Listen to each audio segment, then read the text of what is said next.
కొంపల మీద పడి డబ్బులు వాయిస్తున్నారు? ఈ సిటీ రౌడీ లేడు పాండుగాడికి నేను బాగా నచ్చానంట. నన్ను పెళ్లి చేసుకుంటానన్నాడు. ఈ విషయం ఊరంతా డబ్బు కొట్టి చెబుతావని. ఎందుకు అనవసరంగా శ్రమ? 10,000 పారేస్తే టీవీలో చెప్తారుగా. సిగ్గులేదు? నువ్వు చేసుకోవాల్సిన పిల్లని ఎవడో గన్నయ్య గారు చేసుకుంటానంటే సన్నాయి ఉత్తావా? చూడు, నన్ను చేసుకున్నావనుకో, ఎవడన్నా నీకు కన్ను కొడితే వాడి మీద కేసు పెట్టి కోర్టుకి ఇడ్చి గొంతు నొప్పి పుట్టే వరకు వాదించి శిక్ష వేయించాలి. అదే ఆ రౌడీగాడు అనుకో, అసలు కన్ను కొట్టిన శాంతినే లేపేస్తాడు. నా మాట విని వాడితో సెటిల్ అయిపో.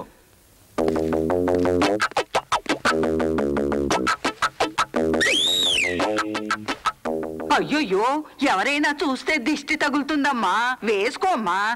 ఇవ్వరా? ఏం పర్వాలేదు. నీ మనవడు నన్నే పెళ్లి చేసుకుంటారని డిక్లేర్ చేయాలి. లేకపోతే ఇప్పుడు ఒకటి విసిరాను కదా, అలాగే ఒక్కొక్క గుడ్డ తీసి విసిరి పారేస్తాను. అయ్యో, తొందరగా ఒప్పేసుకోరా. అన్ని అబద్ధాలక్క. విసిరండి. తమ్ముడు, ఇదేదో సామూహిక అవస్థ నిరసనలా ఉంది. అంతవరకేనక్క. ఆ పైన తీయమని చూద్దాం.